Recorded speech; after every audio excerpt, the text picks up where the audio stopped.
You're listening to Wild Things and Wild Places, a Muley Fanatic Foundation podcast that aims to discuss issues and efforts related to the Muley Fanatic Foundation mission, the conservation of mule deer, furthering the sport of hunting, and sound wildlife management. Everybody knows I'm a Muley fanatic. It's time for Wild Things and Wild Places. And here's your guide, Joshua Corsi.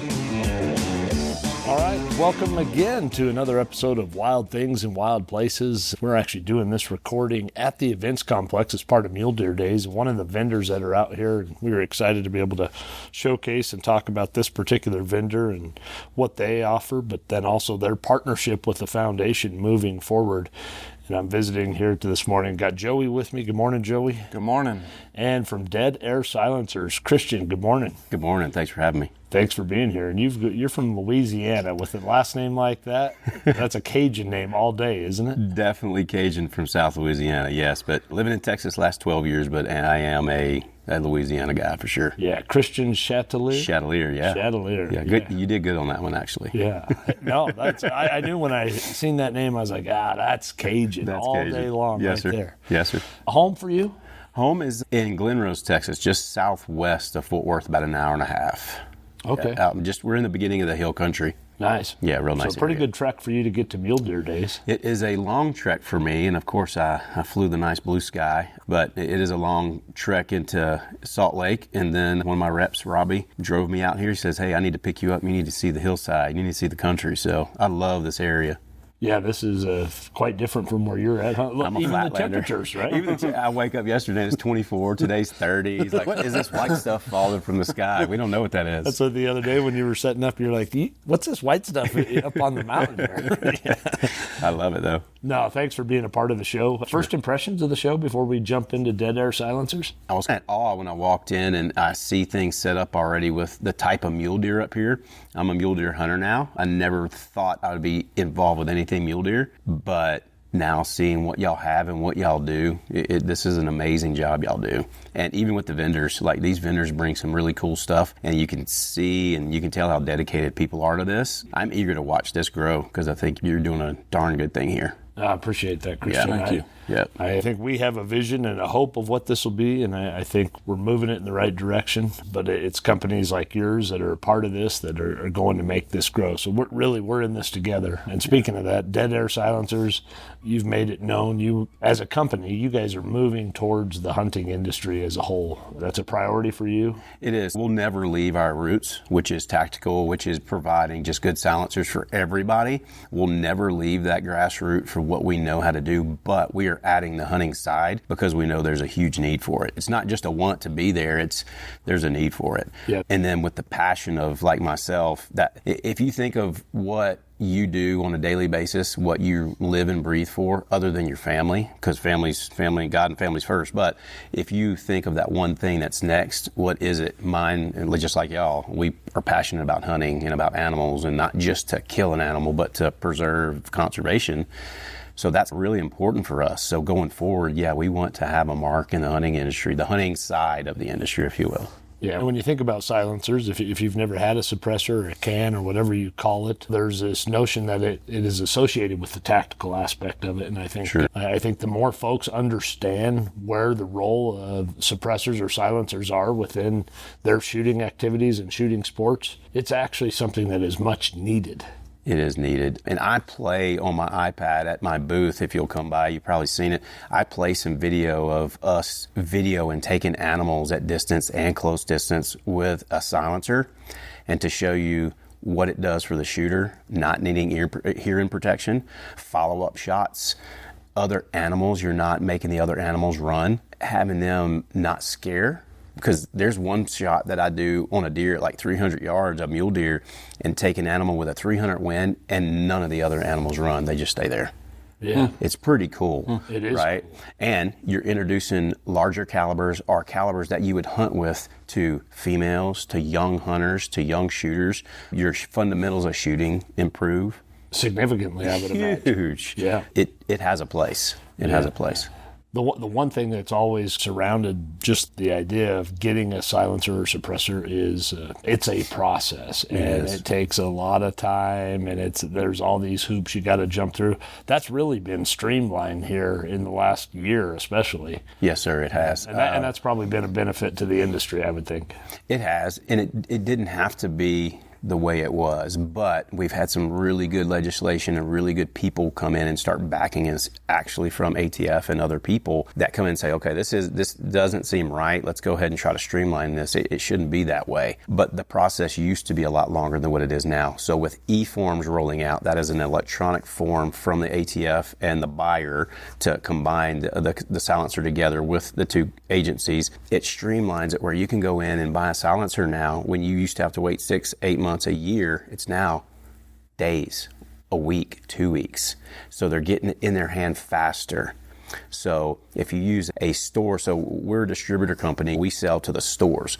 The store sells to the clients, to our customers, right? They help them throughout the process. And it is, like you said, it's streamlined. So it makes it easier, and more people want to now do it because they're not waiting a year. It's like buying a used car extended warranty. You pay for it up front, you're paying thousands of dollars, and you never see it unless you need it. Same thing, they're buying a silencer and they can't get it for a year or two. That's not cool. Yeah, that doesn't work. No. And that's really been an obstacle that has prevented a lot of people that would have an interest, I believe, in having one. Yeah. But just knowing that process, it's a little intimidating and it's a little frustrating. Sure. And I went through the old way too, waiting over a year to get my first silencer. And my backgrounds, I have a lot, and it's a clean background, law enforcement, overseas stuff. So I didn't have any hiccups, but you would think someone with nothing on their background, you could streamline it. And that wasn't the case. And that's for everybody in the country. It's not the case. You're having to wait forever. So now with this streamline effect of e-forms and stuff, it makes it more enjoyable to go buy and have a good experience. I can go buy a silencer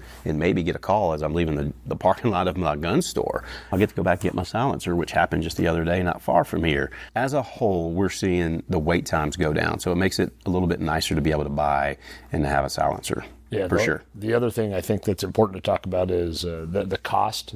Sure. This is also the interest and the growing interest in the industry as a whole. More distributors, more manufacturers, more competition. It's brought the price down. And there are still some fees associated with having it. Still requires a tax stamp. Correct. But overall, what have you seen in the industry? Obviously paying attention to some of the others that are in that market. Have you seen that same thing? Yeah, with us, we really didn't do a lot on pricing. We haven't been a manufacturer that has wanted to, if you will, I don't want to say rob people, but we don't want to have a higher margin and make all this money up front on one person, right? We need to make what we have to make to be able to manufacture, but also we're given a higher or better product for the dollar, so better bang for the buck. That's what Dead Air's known for. We really want the best product on the market. That's what we strive for. So we're not your highest, we're not your lowest, but we pay attention to other people too. What are other people doing? What are the things that are coming out in the industry that people like or steer towards? So we pay attention to. That's like additive manufacturing. You know, our newest can's coming out, the Nomad TI XC, the cross-country line, is a additive manufacturing, which is a, if you will, 3D printed titanium silencer. But that process may take just a little longer, but the end result silencer is way better than what the older ones were.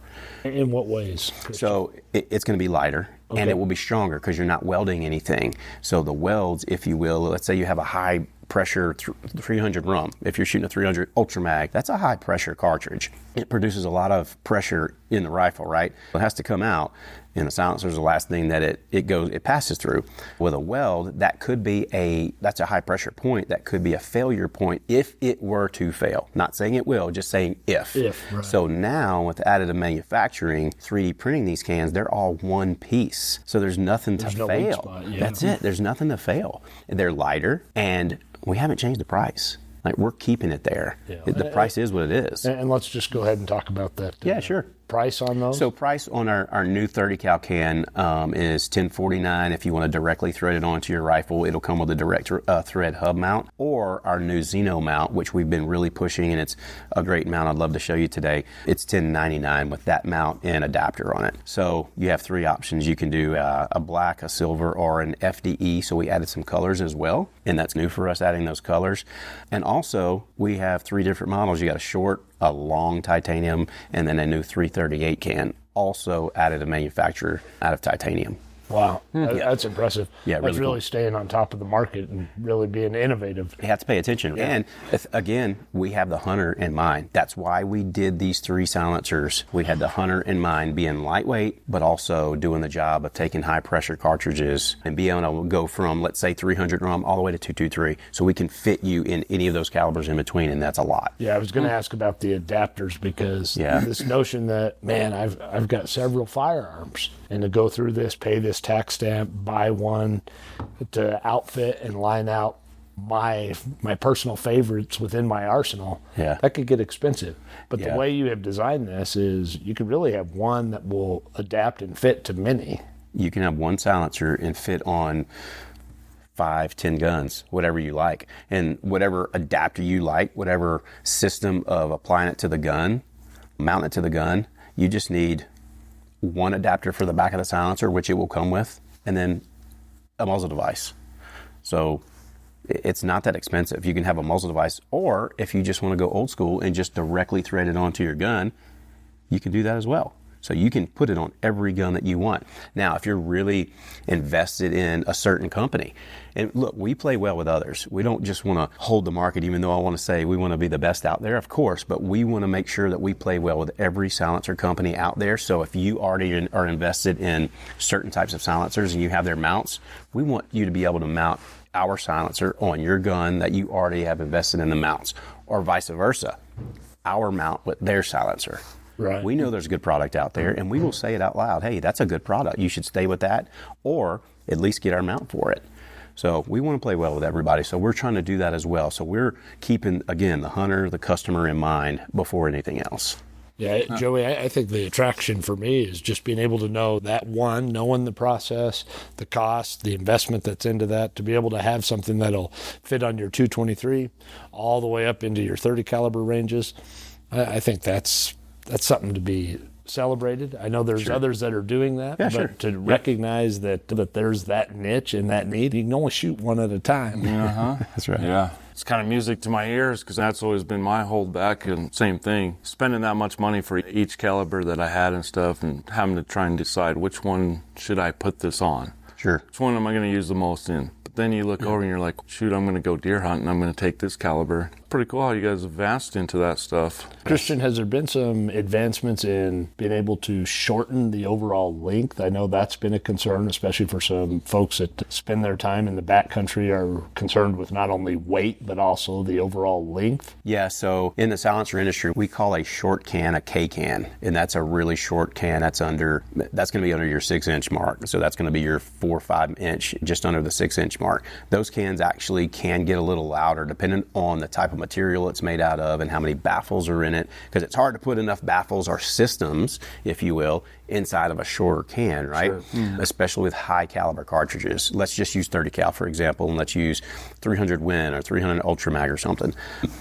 If you look at our shortest 30 cal can, they're just over they're 6 inches, 6.1, 6.2 inches.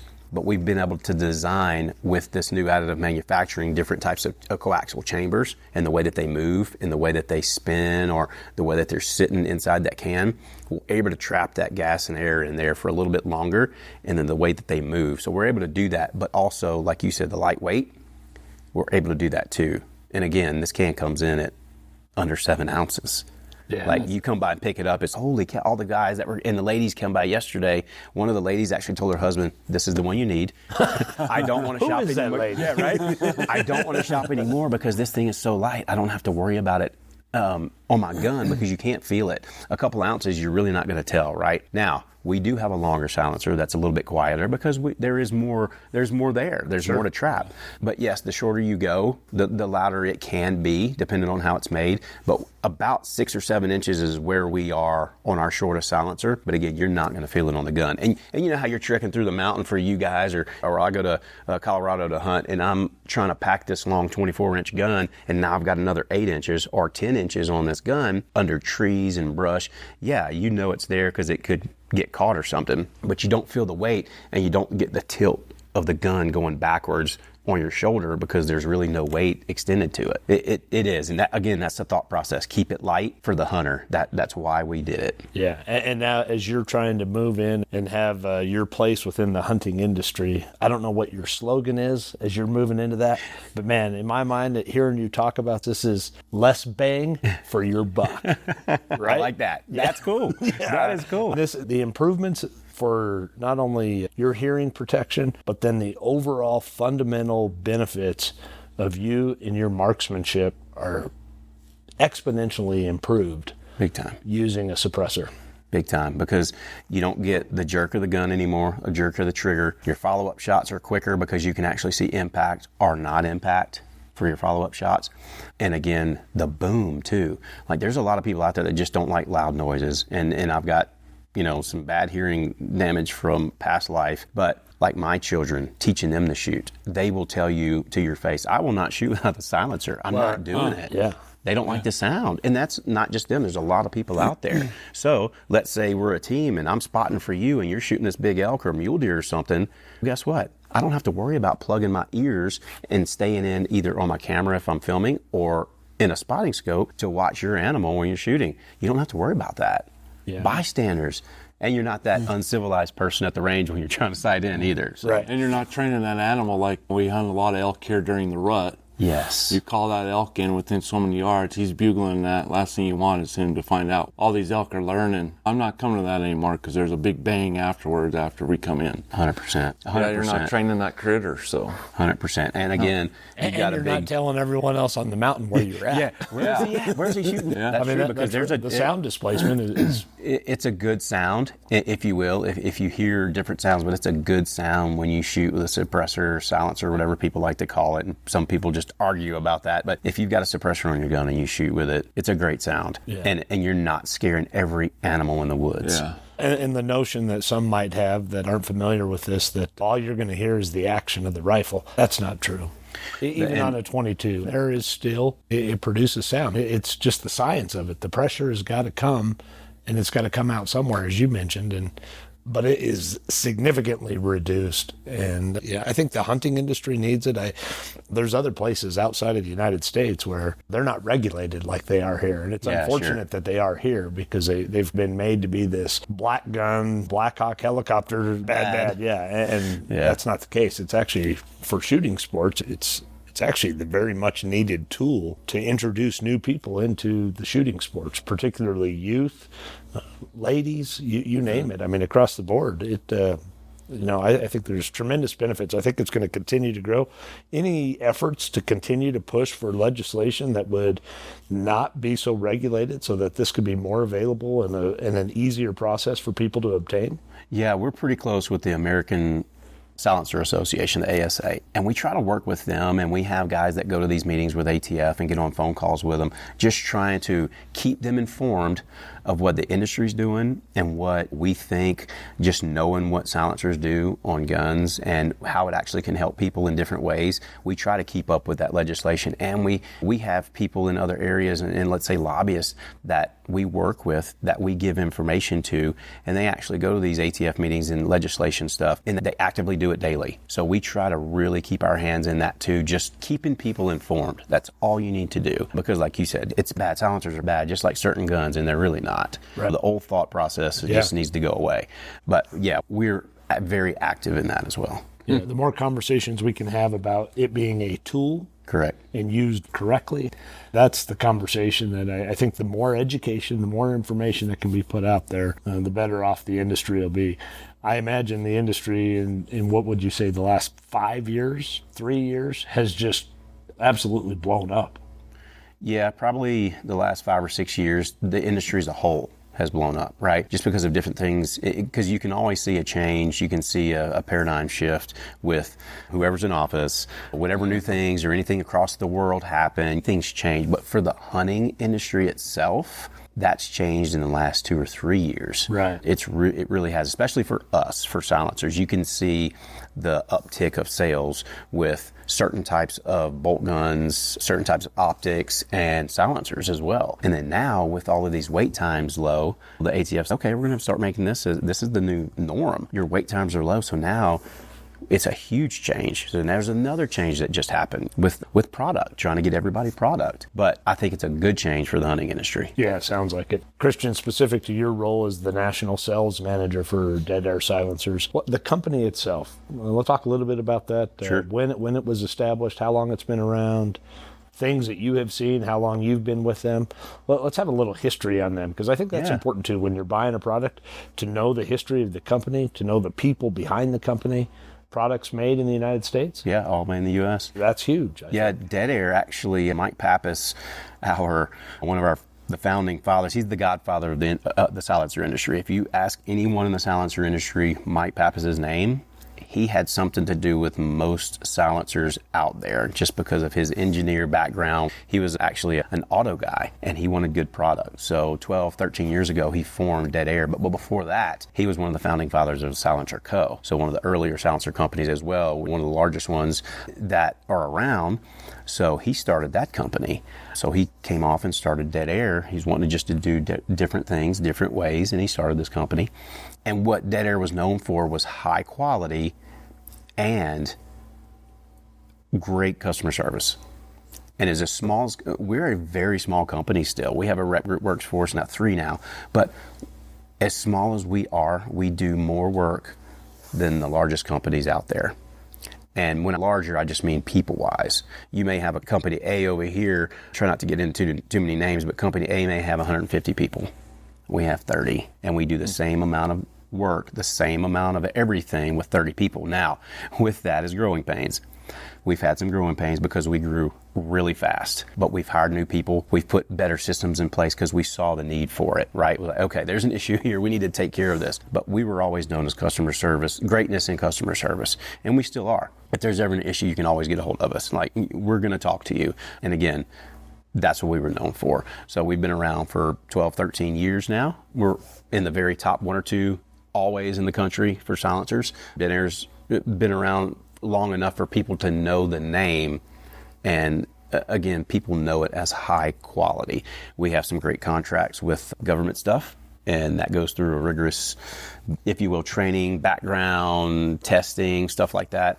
So we bring that to every silencer we make. We're not a low-end starter, because people always ask, well, I just want a starter can, or I just want a low-end. No, we're not your company. We're going to have high-quality product, but we're actually not the highest in the market. For price point? No, we don't want to do that. We want to do just enough, keep our company going, pay our people, but make high quality stuff so people will keep coming back to us. Because again, like you said, when you buy a product, you're married to that product. So it's not just the product, but it's the company itself. So you can rely on us. And again, there's been some changes. We've had great changes in the company. We've had great growth, and we're going to keep growing. We've had some really good people take over as president and VP and sales and marketing. We've added people just in the last 6 months that are doing a great job to change this company and actually move it where it needs to go. Yeah, move the needle forward. Huh? That's it. Yeah, that's it. Great. You talked about customer service. Besides the purchase or the familiarity of someone who isn't familiar with the product, where is the role of customer service? Is there a need for a lot of after-purchase customer service, warranties? Is there a big demand for that within the product? Or I would say there's not a huge demand, but there is a demand. Here's the thing. We're all cavemen out here, especially hunters. We're hard on our product, and it's we do things, we mess up, meaning the end user. Myself, I'm a hunter, I'm hard on my product. And sometimes we don't think before we do things. And let's say there's an issue with a product that we've had. Myself, I put a product on, I didn't do it right, didn't screw it all the way on, I have a baffle strike or an end cap strike, or I put it on a caliber that was wrong for the product that I bought. There's always an issue, and that's okay. We fix it. We have a lifetime warranty. We're going to fix it. But having said that, with customer service, we still have to have those people. And we've actually added people for warranty issues because, again, things happen. Things are going to have lifetime warranty. Yeah. No it stays with questions asked. No questions asked. An issue? No, let's just fix it for you and get it back to the customer. It's all we care about. That's because, great. again, like we talked about earlier, they buy a product, they wait so long for it, they get it, they want to be able to use it. And with warranty stuff, it's like going back to the old car industry, the auto industry.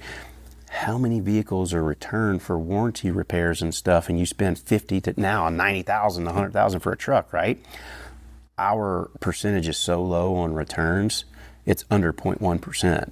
It's 0.05% or something. It's crazy. But again, there's always going to be something that happens somewhere, and that's where we want to focus, is getting that back to the customer. Yeah, that's good info, Christian. I think I think when people make that type of investment, those are all the considerations that are running through their head. Yeah. It's not just how can I get a high quality product at a fair price, but then who is the company? Where is the product made? I know for me personally, Joey, we've had this conversation. The older you get, the more value you have on where your dollars are going and who it's supporting. Yeah. And Made in America is certainly, that's high priority for us. Sure. So I think just knowing that the back end aspect, if you had an issue, that you have someone you can reach that, one, speaks English. Yes. And two, you can reach. I mean, those are important things. Yeah. So. And that was one of the hiccups, was everything happened at one time. When I say a growing pain, we were moving into a new facility. We had new computer systems. We were hiring new people. We had new phones line. Everything happened within weeks of each other. For a couple of weeks, we were harder to get a hold of because of our phone system. So we were like, you know what? We have a hole here. Let's fix this, because our customers are our number one concern. So we would add new systems, add new phone lines, add people to be able to man those. So you call, you email, we're getting back to you. As soon as we touch that email, every day, our guys cannot leave and won't leave until every email is answered, and either an email or phone call to that person. You're going to hear from us. So that's what, again, customer service is huge for Dead Air. Yeah. We want to get back to the customer. And then everything is done in the United States. Like you said, being able to talk to someone that could actually talk or English or something, that's huge for us too. Sure. It is, because we're customers. We're gun people, meaning we like to shoot. We like to hunt. We understand, so we can walk you through the process. Where do folks go, Christian, if they're interested? They want to buy one of these products? We are in 99.9% of every hunting or shooting store in America. And if we're not in that store, let's say they don't carry silencers or something, you can always look us up online at deadairsilencers.com, and we have a dealer locator. So you can locate the nearest dealer near you. Yeah, so folks don't buy direct from Dead Air. They That's buy correct. through a dealer. Through a dealer. Through a dealer. Great. We have distribution channels, store channels all over the country. But you can go to our website and find that dealer, or info@deadairsilencers.com. You shoot us an email. We will walk you through that process. We have people ready, and that's why we hired walk people through the process, because we know it's a little tedious and changed a little bit. Sure. Yeah. Yeah. What's new? What's coming? I know that an industry like this is always trying to get the next leg up, stay ahead, come up with innovative things. You got some exciting things that are going to launch? Innovation is really cool, and with the launch of the new TI cans, you'll see those on the shelves in a few weeks. That's our newest cans that we released at SHOT Show, but we're just getting them out because we wanted to make sure we had enough product to give out to the stores at one time. So we ramped up production. So the new Nomad TI XC cans going forward, the cross country, is the newest titanium cans for 30 cal. And then the Nomax 33 is the new titanium 338 can going forward. We're also adding the newest can to our lineup called the Lazarus 6. It's a 6 mil can, so 6 mil 5.56. Heavy duty hardcore use can with the new Triskelion baffle system in it, and that is a 3D printed Haynes can, so very hardcore use.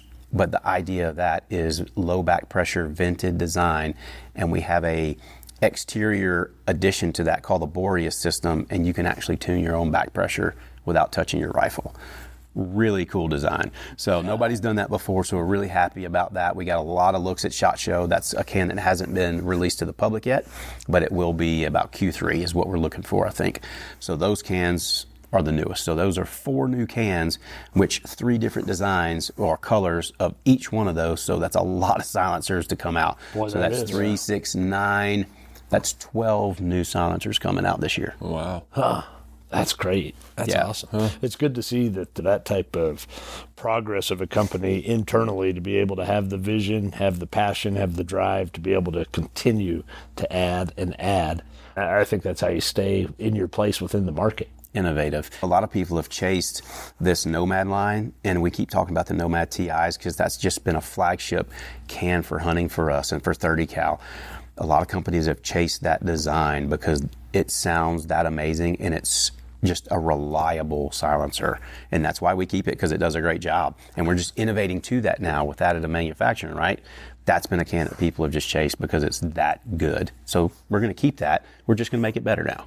Yeah. So that's why we've done it. Christian, follow-up question to that. I'm curious, when did it and how long ago was it when you had your think tank say, you know what, seeing all these new Cerakote barrels that have been hitting the market, we need to add some color. Yeah. This idea of a can just being black, we got to expand. And that's a funny question, because a few years ago, I remember being at another company. I was with FN and a different company before. I've been here almost 4 years now. But before I was with Dead Air, I bought my first silencer, and it was a Dead Air Nomad TI. It was a titanium can that we're talking about. But back then, it was silver. It was a silver titanium color. And I went, oh, I'm not worried about the color. Animals aren't going to see that. And that's the people that are out there, hunters or shooters, they complain about color, right? It's like, I get it. But when you talk to them, it's like, I've taken many animals with this silencer, even though it's silver. And then you start think process. And just like you brought up, different colors of Cerakote, rifle colors. We need to look at this. Yeah. So it's been about 2 or 3 years that we started looking. And finally last year, we was like, all right, we're going to do different colors. We're going to add got to make this thing look good. Yes, different colors. So that's what we're doing. And you can actually Cerakote and bring your silencer to different Cerakotes and put whatever color you want on it. As long as it's a high temp heat Cerakote, it will work. Nice. But we want to provide them with 3 different colors. So that's what we've done. Just stay with those colors that people are used to, FDE black and silver. What color are you leaning towards? Camouflage. Yes. Let's camo it. A little multi-cam on that. I see people that rattle can it too. But if you want a really good job on a silencer Cerakote, since they are for high pressure, high heat, that's a lot of heat coming out of there, just make sure it's high temp. It was funny, a few years ago when I got my first one, I got the Alpha Omega through Silencer Co. And it came, and my wife was all excited, knowing I was excited, and opened it up, and she's like, they sent you a hot pad for cooking? Or I was like, no, honey, you got to understand, this thing's going to get hot. It's going to be a little hot and toasty. Yeah. But she was like, that looks like a hot pad that I have in the drawer in the kitchen. Yeah, it was funny. Yeah, be careful. Yeah, with the color additions, we're seeing some good feedback from that. Nice. Yeah. We're excited about the partnership. You had made it known earlier in our visit before we started recording that you would like to really be involved in supporting what we do, particularly with our Putting the U in Hunt program, be able to provide some of those. You come out and film, you do that on the side. You've been on television many times with various programs. Sure. A little bit about that? Yes, I started looking at being more involved in the hunting industry just to be able to give back. And I found a group called Buck Ventures. Jeff Tanker runs it, and it's more of a Christian base because that's what it's about, the Lord. And we just hunt on the side, even though it's about hunting too, because we love to hunt. So I started self-filming, and I really got into the film side because I was just, you grow up and you watch Monster Bucks or Primos or something like that. You watch those guys passionately do what they do. And I really got into it. And I love doing the same thing with my children. I love filming my children or my wife or other people. I like doing that. So I got heavily involved in that, and I started taking some good animals on film, self-filming, which is seriously hard. Self-filming is not the funnest thing, even though it is fun. It's just crazy. So I really got involved in it more, and I got passionate about it. But also I started getting involved with people like you guys that have a passion to hunt, but to give back to the community too, give back to the animals out there, conservation, and helping people out. So I want to get more involved with you guys, with Dead Air, to help do these youth hunts and ill children or whoever it may be. Help out those people, but help out the conservation, because going forward, we got to have conservation no matter what, and this is a great way to do it. So we want to be involved in that. It's just not about shooting or making money. It's more than that.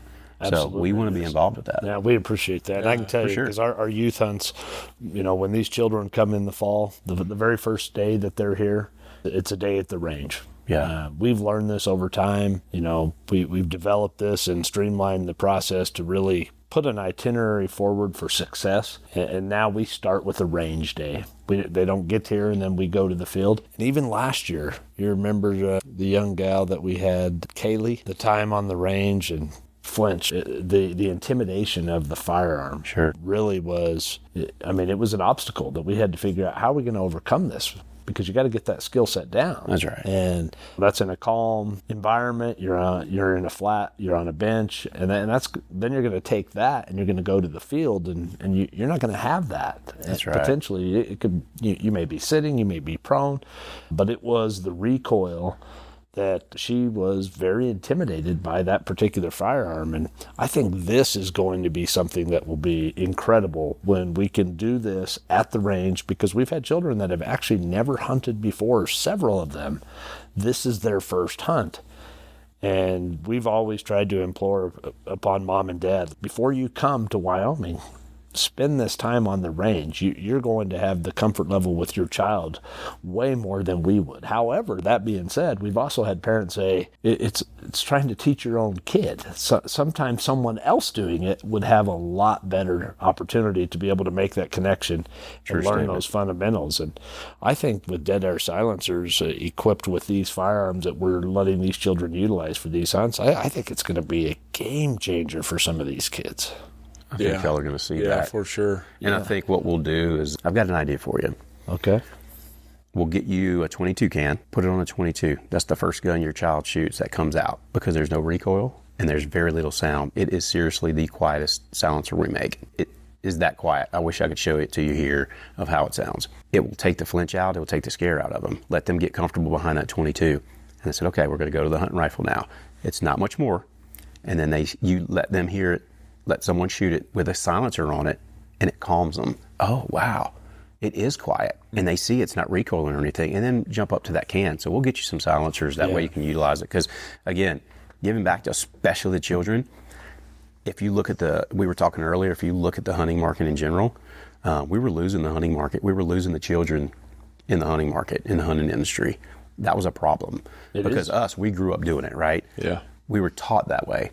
We were losing that. So let's get the children back involved in it, and let's get them comfortable. And that's what we can do with Dead Air. We can get them comfortable shooting. And now they can pass that on too. So let's help you guys out. Yeah. Well, let's do that. That'll be great. That's usually the first reaction from kids when you take them out to the shooting range is it going to hurt my shoulder? Is it going to kick?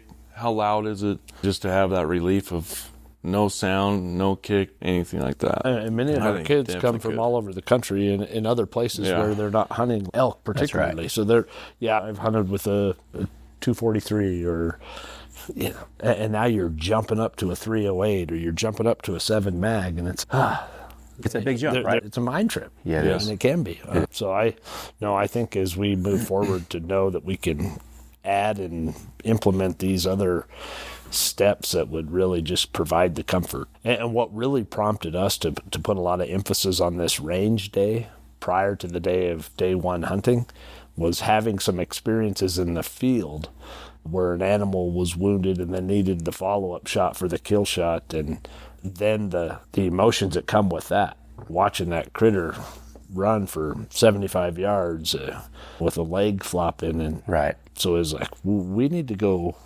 and get this right. Mm-hmm. And I think this is going to be a wonderful complement to that process. So. For sure. I think so too. Yeah. I've never looked into silencers as much as some of the other folks that have been around and stuff, but pretty much sold a product to me right now. It's just, I never thought of some of the things like you've mentioned and stuff, but then when you come to think of it, it's, the importance of some of these silencers, you could really see that the way you brought it out. Yeah, I think it definitely, the process and getting these things were always a setback too for me getting one, but hopefully that can change and can make it a little quicker, because there's no doubt I'd like to put one on multiple calibers of my firearm. I'd like to invite you to walk over to this booth that's here at Mule Deer Days. I know. Plenty of people came through for the Mule Deer Days yesterday, just especially being a Thursday. You could tell people getting off of work, they actually stopped and were like, tell me about this and why. And I want to say 99% of the people that said that they didn't have a silencer was because of the process. Yeah. I think that stigma is real. Yeah. And then I think the idea that I'm going to invest this type of money and I've got this 8, 9, 10, 11, up to a year, that type of month wait is... And we've seen Sweetwater County, where we're at, they've for a year, they've held a gun show every quarter at this same facility. And the gun show used to be enormous at one time. It's dwindled in years lately, but there's always been a couple of FFL Class 3 dealers that had them. And then it was like, yep, we do it here, and then I'll call you, and I'm in Torrington, and you're going to have to come over there, and and it's just, man, Like, we live in an instant gratification society. I want to buy it and I want to use it. I want it at my door I tomorrow. want it in my hands right now. Yes. Yeah, so I'm I not can go looking out. at 2025. I'm That's looking right. now, next Yes. week. Yeah, so no, I think the more that can be done to improve and streamline that process, and the more that can be done to tell others and educate folks that it's not like that anymore. The e-form is a huge benefit to that. But no, I think that's only going to add to the demand on this, because you're right. I think, Christian, you said it best. The biggest benefit of this is your fundamentals and the protection for your hearing. That's real. Is 100% real. I deal with it daily. Like, again, from past life, I deal with it daily. So for me to be able to shoot confidently, knowing I'm going to take the animal in a humane way as I can, everything that I do, I want to make sure that I do that part and I do it well. Adding a silencer to the rifle and being able to keep my hearing, not have that issue, no angry neighbors if I shoot, knowing where they're at, scaring animals. There's all kinds of things. Again, fundamentals. It goes back to fundamentals. A silencer is the way. And it's on us to inform and train the public and the people out there of what they do and how they do it. It's up to us, and that's what we're doing. Yeah, we want them to know. I appreciate your time. Thank you. I gotta go down this road with you, though, since we're talking about this, because I've had these same conversations with on many occasions. Sure. It's not a silencer. It's a suppressor. It's not silent. You're just suppressing sound. It's a can. You've heard these same arguments, and people that just stand in their, feet in concrete, and this is how it is. Just tell me your observations of that, and really the humor behind some of that. I try to stay, and that's good that you say the humor behind it. I try to stay humorous all the time. That's what I do. But people do stand firm, and people come up to the booth. Every show I go to, somebody comes up there and says, "This is not a silencer," because silence is silence. It's a suppressor. I get that. Sure. Yes, it suppresses the gases, the air, the sound. It suppresses. But people put names on, and you can't change the names after 10, 15, 20 years of product making, and you don't want to change it to something different. But for me, observation, it does suppress, right? But we do have cans out there that are very silent, that we were talking earlier, like the 22 can. That is our movie quiet can. That silencer, really, you can't hear it. It's quieter than a staple gun. So there are some out there that are silent, if you will, but not 100%. So I use suppress a lot. I use can a lot. I just think it's a funny conversation. I like talking to those people, right? I like talking to those people, and we come to a common ground. So whatever you want to say is fine to me. I won't make fun of you. I'll laugh with you and shake your hand and go about our day. But whatever we can do to inform each other. I like good conversation too. Is there a benefit to being able to have the conversation, and is this something that Dead Air Silencers is doing in being able to recommend certain ammos, certain grains of ammo, certain velocities of ammo that work better with certain products? I mean, when you talk about 22, they make some subsonic ammo, but then you see some ammo that's being advertised as subsonic, but then you see it's 1140 velocity, and you're like, that's not subsonic. Yeah, we shoot so much. We shoot more than the average person does. We do. We shoot that much. We try to test all kinds of ammo on different setups, but we really don't keep a data system for that. But personally, we know what shoots best on certain rifles, because we don't have every rifle out there that people have. We don't have every handgun, every sub gun. We just don't have a way to do that. But we can tell you what types of ammo to use. Yes, if you have those questions, we can lean that way. Let's use 22, for example. I'm a CCI guy. Sure. I'm a standard velocity guy. You do not need to shoot sub ammo out of our 22 can. You don't need to. Here's the thing. Once you start going to subs, people don't clean their guns. People don't keep up with their guns, and some of those will not function correctly. There's some ammo out there that doesn't function your gun, especially when you put a silencer suppressor on there. It creates a certain type of back pressure. It will, especially on a semi-auto, right? Let's use a semi-auto 22 pistol. It will make that gun run differently. So I like to use standard velocity ammo, just so you get the function of the gun as well. Because then you start having problems with the gun if you use certain sub ammo, and you can test it on your own. 22 is pretty cheap, but when you start getting up into different calibers, let's say 9mm, I like to use 147 grain ammo, because it is that dip in the toe into the sub, because it's called a sub round, but it still has a higher velocity and it functions the gun really well, right? And then when we get into, let's say 30 cal, you can use on a bolt gun.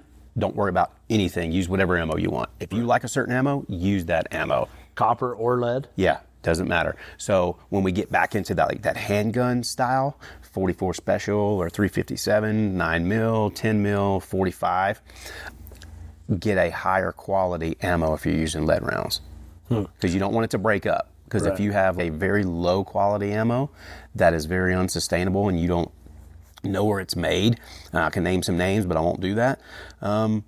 That ammo can break up into particles before it even gets out the barrel sometimes. I've seen it happen. And then what you're doing is you're taking your baffles out. Yeah. So be very careful of lead-tipped ammo on like handgun, 22, stuff like that.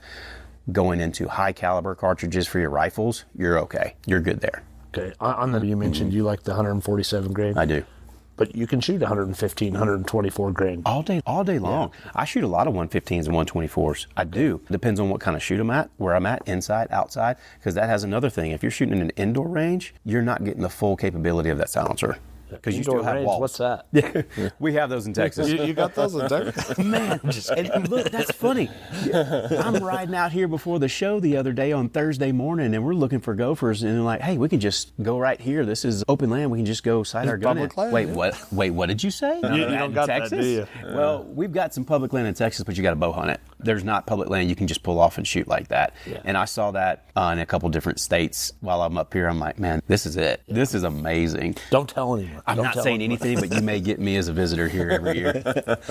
Awesome. Christian, it's been great to visit with you, man. I appreciate your support of Mule Deer Days. Appreciate your support and the pledge for further work that we can do together. That's, as we talked yesterday in our powwow before the show got started, as we got all the vendors together, is like this industry, as sportsmen and sportswomen, we're in this community together. Let's build this army together and let's unite, and we can do great things together. For sure. Yeah, I appreciate it. Thank Joey, you. thanks for your time also, for being on this. And I think this has been educational and informative, and I hope folks reach out to you. Again, best way to reach out to Dead Air Silencers? Yep, deadAirSilencers.com, or shoot us an email, info@deadAirSilencers.com.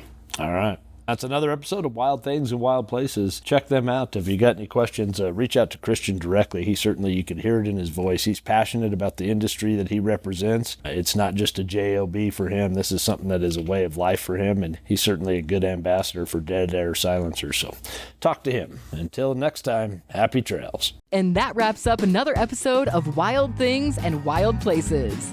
But remember, the journey doesn't end here. Make sure you never miss out by subscribing. Whether you're listening to us on your favorite podcast platform, streaming us on our website, or following us on social media, subscribing is the best way to stay connected. Thank you for joining us, and stay tuned for more wild episodes. Everybody knows I'm a Muley Fanatic.